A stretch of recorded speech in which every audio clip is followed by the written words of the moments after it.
Hello viewers, আশা করি আপনারা সবাই ভালো আছেন। সিটি টিভির আবার একটি হরিজন্টাল ভার্টিক্যাল লাইন সমস্যা নিয়ে আপনাদের কাছে হাজির হয়েছি আমি আলামিন। সবারই এই সমস্যার সম্মুখীন হতে হয়, তবে কোনো রকম পার্ট ছাড়াই আজকে এই সমস্যাটি দূর করে দেখাবো। তো বন্ধুরা, ভিডিওটি এ টু জেড দেখার চেষ্টা করবেন। যদি ভিডিওটি ভালো লাগে অবশ্যই একটি লাইক করবেন। বিগত ভিডিওগুলো আমি দেখেছি, প্রায় আপনারা অনেকাংশে ভিডিওটি টেনে টেনে দেখেন। তো বন্ধুরা, কষ্ট করি আমি, কিন্তু আপনারা অধৈর্য হয়ে যান। এক্ষেত্রে আপনারা অনেকেই কিন্তু কাজ শিখতে পারবেন না। তো বন্ধুরা, সম্পূর্ণ ভিডিওটি দেখার চেষ্টা করবেন। ইতিমধ্যে আমি সিরিজের কালেকশনে আপনাদেরকে লাইনটি দিয়ে দেখাচ্ছি। আমাদের দেখতে পাচ্ছেন একটি টিভিতে স্ক্রিনে আমাদের ভার্টিক্যাল সমস্যা হচ্ছে। তো বন্ধুরা, ভার্টিক্যাল হরিজন্টাল লাইন প্রায় একই সমস্যা বলা যায়, একই সেকশন থেকেই প্রায় হয়ে থাকে। তো বন্ধুরা, এইরকম সমস্যা যদি হয় তাহলে আপনারা ভার্টিক্যাল সমস্যা এবং অনেক সময় দেখা যায় খারাপ হলে আপনাদের রেখা পড়ে। তো বন্ধুরা, এই দুইটি প্রসেস কিভাবে রিপেয়ারিং করবেন আজকের বিষয়টি সেটাই। তো বন্ধুরা, এখন আমরা সার্কিটে চলে যাব। তো বন্ধুরা, আমার সামনে দেখতে পাচ্ছেন সার্কিট দেওয়া আছে এবং অ্যাভোমিটারের সাহায্যে আপনাদেরকে আজকে এ টু জেড দেখাবো। তো বন্ধুরা, যেহেতু এটি চায়না সার্কিট, সেক্ষেত্রে আমরা এটাতে অনেক কিছু চেঞ্জ করছি। ভার্টিক্যাল আইসি থেকে শুরু করে অন্য অন্য ক্যাপাসিটার, সিরামিক ক্যাপাসিটার সকল কিছু চেঞ্জ করছি, কিন্তু আমাদের সমস্যার সমাধান হচ্ছে না। এখন আমরা কোনো কিছুই লাগাবো না, সম্পূর্ণ আপনারা বিনা খরচে কীভাবে লাগাবেন, কিভাবে ঠিক করবেন, এটাই আজকে বিষয়। তো বন্ধুরা, আমরা এখন ভার্টিক্যাল সেকশনে ভোল্টেজটি মেপে দেখাবো। দেখেন সব কিছু ভোল্টেজ ঠিক আছে, তারপরে এই সমস্যা দেখতে পাচ্ছেন। এখানে কিছু আমি পার্টস লাগাইছি, ডায়েট লাগাইছি এবং সিরামিক ক্যাপাসিটারের মতো ক্যাপাসিটার লাগাইছি। তো এরপরও কিন্তু আমাদের এই সমস্যাটি সমাধান হচ্ছে না। এখন ভার্টিক্যাল এখানে যদি আইসিতে সমস্যা থাকে, আমাদের এই সমস্যাটি হতে পারে। এ নিয়ে অন্যান্য সমস্যা আছে, সানসেকশন হতে শুরু করে এটিভিটিতে অনেক সমস্যা আছে। আজকে আমরা ভার্টিক্যাল সমস্যা সমাধান করে দেখাবো। তো একটি সার্কিটে বিভিন্ন রকমের সমস্যা আছে, এক এক দিনে এক একটা সমস্যা আপনাদেরকে সমাধান করে আমি দেখাবো। তাই অবশ্যই আমার ভিডিওটি জুড়ে থাকবেন আর এ টু জেড ভিডিওটি দেখবেন। তো বন্ধুরা, এখন আমরা অ্যাভোমিটার দিয়ে আপনাদেরকে মেপে দেখাবো। তো আশা করি আমাদের পাশেই থাকবেন আর ধৈর্য ধরে ভিডিওটি দেখুন। তো বন্ধুরা, এখানে দেখেন জঙ্গল থেকে আমাদের কোনো সিগন্যাল ভার্টিক্যালে না পৌঁছায়, তাহলে কিন্তু আমাদের ভার্টিক্যালটি কাজ করবে না। ভার্টিক্যাল থেকে একটা আউটপুট সিগন্যাল আমাদের জঙ্গল আইসিতে যায়। তো বন্ধু, সব কিছু ভোল্টেজ আমি মেপে দেখেছি। আমাদের ভার্টিক্যাল হরিজন্টালে যতগুলো সমস্যা আছে সব কিছু আমি দেখেছি, কোনো রকমের 100% কোনো আর সমস্যা নেই। এখন যে বিষয়টি হলো সেটি হলো, আমরা এখানে যা বুঝতে পারলাম, অনেকদিন এই সার্কিটটি চলতে চলতে আমাদের দেখা যায় বেশিরভাগই আমাদের লুজ কালেকশন হয়। যেহেতু এটা চায়না সার্কিট, আর এই চায়না সার্কিটে বেশিরভাগই আমাদের লুজ কালেকশন এই সমস্যাটি হয়ে থাকে। তো আমরা বিস্তারিত এটা সম্পূর্ণ ঝালাই করে দেখব যে আমাদের সমস্যাটি দূর হয় কিনা। তো আশা করি আমাদের পাশেই থাকবেন, আর যাই কিছু হয় আপনাদের মাঝে শেয়ার করব। আর এরকম সমস্যা হলে আপনারা কোনো রকম পার্ট ছাড়াই, খরচ ছাড়াই আপনারা কীভাবে সমাধান করবে সেই জন্য আজকের ভিডিও। তো বন্ধুরা, আপনাদের যদি এরকম সমস্যার সৃষ্টি হয় তাহলে আপনারা এ টু জেড ভোল্টেজ দেখবেন। অনেক সময় আমাদের ইউব কয়েল থেকে এরকম সমস্যা হতে পারে। তো এ নিয়ে আমি বিস্তারিত ভিডিও দিয়েছিলাম, কিভাবে আপনারা রেখার মাধ্যমে বুঝতে পারবেন এটা ভার্টিক্যাল আইসি সমস্যা নাকি অন্য সমস্যা।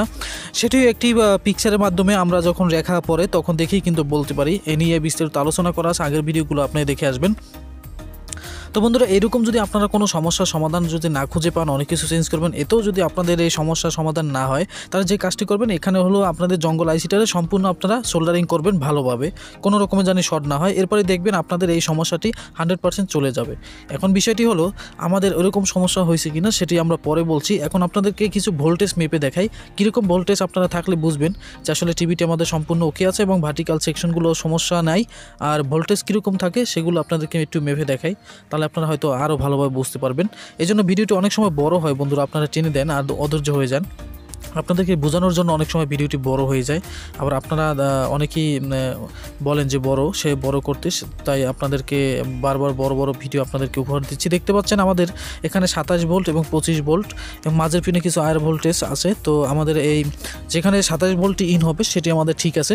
তো বন্ধুরা, আমরা 3টে ভোল্টেজ দেখলাম, সবই ঠিক আছে। এখন আউটপুটেরও কিছু ভোল্টেজ আছে, তো এখানে আমরা সেই ভোল্টেজগুলো আপনাদেরকে একটু মেপে দেখাই। তো বন্ধুরা, আমরা একটু রেঞ্জটা কমিয়ে নিলাম। তো আমরা এখন আবারও ভোল্টেজ একটু দেখাই। তো বন্ধুরা, দেখতে পাচ্ছেন এখানে আমাদের যে আউটপুট কিছু ভোল্টেজ থাকবে, এখানে 3 ভোল্ট থাকবে।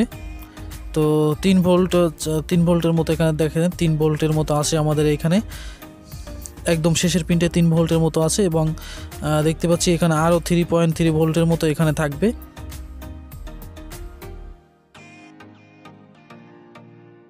তো বন্ধুরা, দেখতে পাচ্ছি আউটপুটের ভোল্টেজটি আমাদের সবই ঠিকঠাক আছে। কোনো রকম সমস্যা নাই দেখছি। আর এরপরও যদি আপনারা না বুঝতে পারেন তাহলে ভার্টিক্যাল আইসিতে আপনারা যখন হাত দিবেন তখন কিন্তু স্ক্রিন কাঁপবে, এর মাধ্যমে আপনারা বুঝতে পারবেন আইসিটি ভালো আছে কিনা খারাপ আছে। তো এখানে যতগুলো কম্পোনেন্ট আছে সবগুলো আমরা টেস্ট করে দেখলাম এবং পাশাপাশি আমরা সবগুলোই আমরা লাগালাম, কিছু কিছু কম্পোনেন্ট লাগালাম, তাতেও কিন্তু আমাদের এই সমস্যাটির সমাধান হচ্ছে না। তো এখন যে বিষয়টি, এখানে একটি রেজিস্ট্যান্স থাকে বন্ধুরা, এখানে আউটপুটের ইনপুটের জন্য রেজিস্ট্যান্স থাকে বিভিন্ন, এগুলো আপনারা দেখে নেবেন। তো এখন আমরা যে কাজটি করব, এখানে দেখেন আমরা এই যে সম্পূর্ণ যে পিনগুলো আছে এগুলো আমরা সোল্ডারিং করব সুন্দরভাবে এবং ক্লিন করব মাদারবোর্ডটি। এখানে জঙ্গলটা সুন্দরভাবে আমরা সোল্ডারিং করে এখন স্টপ করব, তারপরে দেখব যে আমাদের এই সমস্যাটির সমাধান হয় কিনা। কারণ এখানে অনেক সময় দেখা গেছে আমাদের অনেক পিন লুজ কালেকশন থাকে, সেই লুজ কালেকশন যদি থাকে তাহলে আমরা এইভাবে সমাধান করতে পারবো। তো বন্ধুরা দেখতে পাচ্ছেন আমরা সোল্ডারিং করে ফেলছি এবং ওয়াশ করে ফেলছি। অনেক সময় দেখা যায় আমাদের পুরো সার্কিটে একটা সমস্যা থাকে, তো লুজ কালেকশন সেটা ধরতে পারি না, অনেক সময় দেখা গেছে সব কিছুই সোল্ডারিং করা লাগে। তো বন্ধুরা আমরা সোল্ডারিং কমপ্লিট করলাম, এখন সিরিজ লাইনে দিলাম।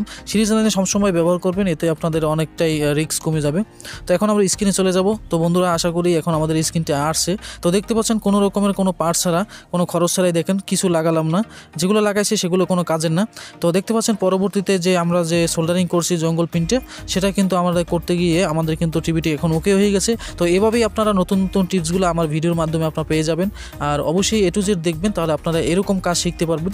অনেকে অনেক কিছু চেঞ্জ করে, তো বন্ধুরা কিছুই চেঞ্জ করলাম না, অল্পতেই হয়ে গেল। তো বন্ধুরা এটা একটি টেকনিক। তো বন্ধুরা আশা করি ভিডিওটি যদি একটু হলেও ভালো লাগে থাকে তাহলে অবশ্যই একটি লাইক করবেন আর বেশি বেশি বন্ধুদের সাথে শেয়ার করবেন। আর অবশ্যই আমার চ্যানেলটির পাশে থাকবেন আর সবসময় আমাকে উৎসাহ দিবেন। যত বেশি আমাকে উৎসাহ দিবেন তত বেশি ভিডিও আপনাদের কাছে আমি উপহার দেব। আর আমার একটি নতুন কম্পিউটার সার্ভিসিংয়ের দোকান আছে, সেখানে বিভিন্ন ধরনের কম্পিউটারের রিপেয়ারিং কাজ শেখানো হয়, একটি নতুন চ্যানেল আছে, এটা নিচেই পেয়ে যাবেন, সেখানে মেয়েরা টিপস দেয়। তো বন্ধুরা আজকে এই পর্যন্ত, এতক্ষণ কষ্ট করে ভিডিওটি দেখার জন্য অসংখ্য অসংখ্য ধন্যবাদ। আল্লাহ হাফেজ, ভালো থাকবেন।